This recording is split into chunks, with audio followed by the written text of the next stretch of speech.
Ano ang sabi? Today we'll talk about a vehicle that I will say it's a good buy. Absolutely. If you're looking for something practical, cost efficient, and it is a modern electric sedan. Today we'll talk about the Dongfeng E70 Pro. Let's go.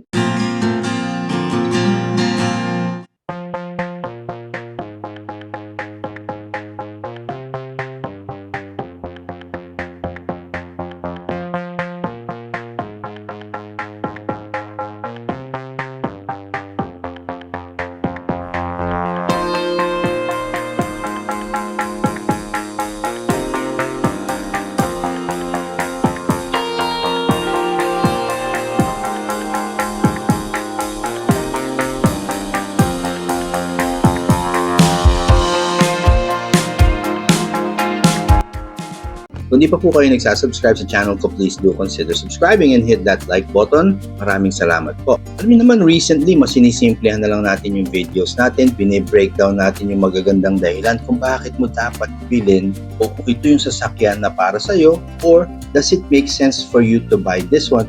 Yes, ang sagot dyan most of the time, especially with the rise of gas prices. Hindi po natin inakala mag-shoot up ng ganito ang presyuhan niya. Hindi po siya biro. And what's the solution? Go hybrid, go EV. And for me, sa usapang ganyan, I really prefer just go elect. That's my personal opinion. Mas gusto ko siya, mas simple. I like hybrids as well. Pero para sa akin, kung mag-charge lang din ako, kung sa ganitong technology yung usapan, electric vehicles na lang. And I have one of the best examples of a sedan does this for you. It's all electric. It's nice, pangmasa. Ito po ang ginagamit ngayon ng fleet ng taxis. Nakikita ko rin po siya sa kakalsadahan bilang taxi. And why? Pero pag-usapan natin yung mga iba't ibang dahilan kung bakit maganda siyang bilhin na electric vehicle para sa'yo at para sa pamilya mo.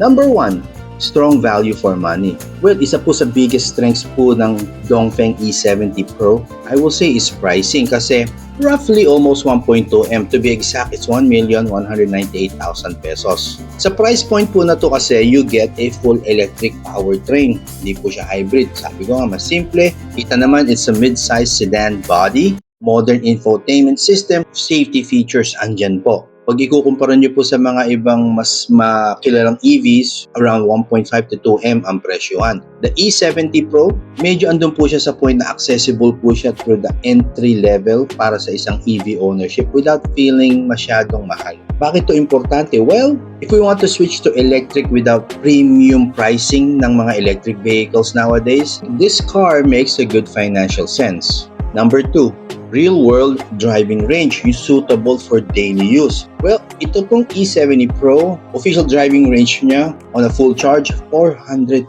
kilometers. Not bad at all.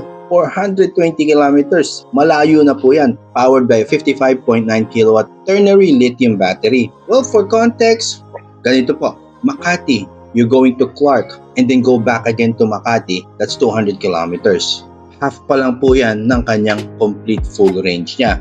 Daily city driving, nag-average po ng 30 to 60 kilometers. Ibig sabihin po niyan, most owners typically only need to charge this once or twice per week. Siyempre, depende pa rin sa paggamit. Suportado po ito ng DC fast charging, 30 to 80% charge in about 36 minutes. At compatible siyempre sa mga public charging stations. Bakit ito importante? Well, range anxiety is there, pero very minimal lang, lalo na for urban and suburban driving in Metro Manila at mga kalapit na probinsya, walang hassle, di ba? Number 3, much lower running and maintenance cost. Importante po ito. Ito po din ang bentahe ng mga EVs because compared to gasoline sedans, this offers a significant cost saving.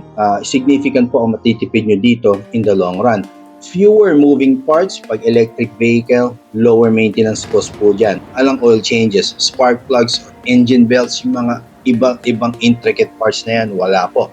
Estimation po, around sa mga data na na-gather, 6-figure in the pesos po ang savings over the long-term ownership. Especially pag high mileage po ang ginagamit nyo po siya araw-araw, as in gamit na gamit.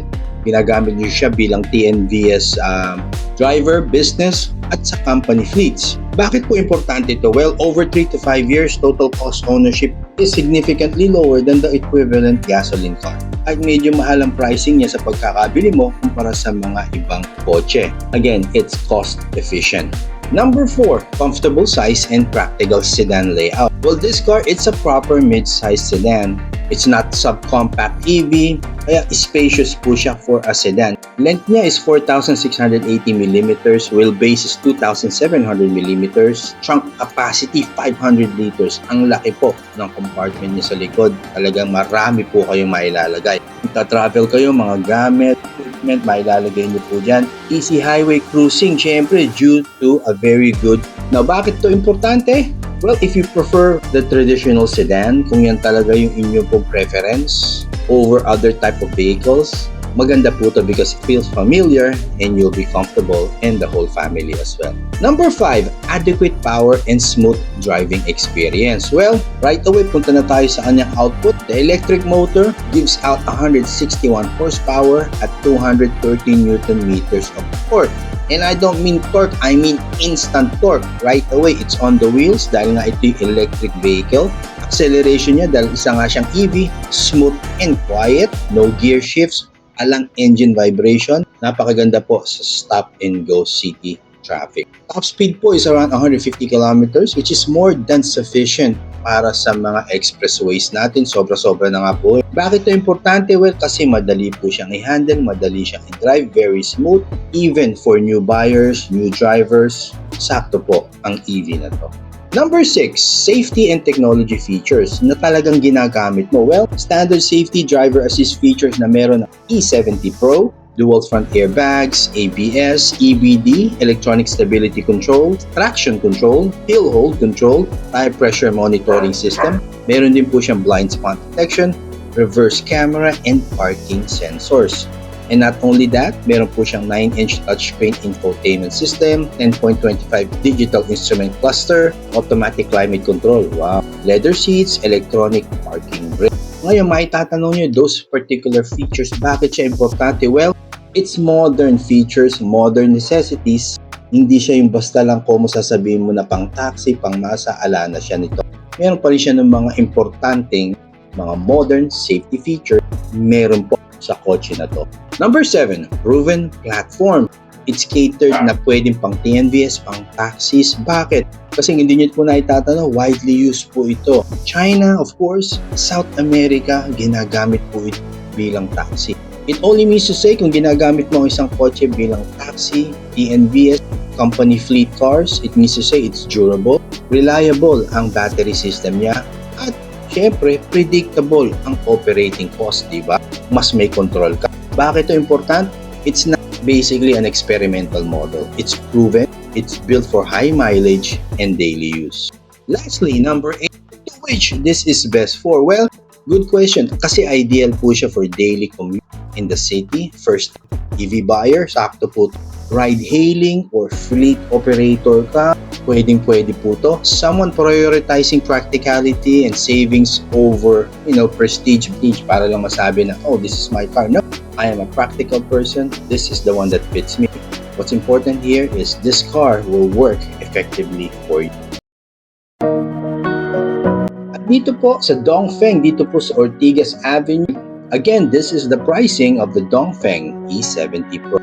Pasyal na po kayo dito. Andito po ang kanilang sales staff. Napakabait po at accommodating si Ma'am Kay. Ayan po ang kanyang contact numbers. Pasyal na po kayo dito para makita nyo rin po ang ibang lineup ng kanilang electric vehicles.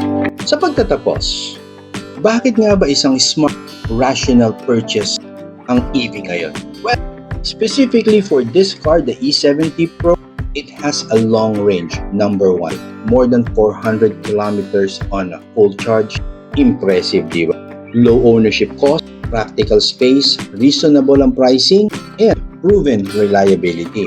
So if you're someone who's prioritizing value, comfort, and real-world usability rather than luxury branding, this stands out as one of the best options to buy dito sa Pilipinas. Ladies and gentlemen, this is the Dongfeng E70 Pro. If you found some value on this video, please do consider subscribing and hit that like button. Drive safe. I'll see you on the next one.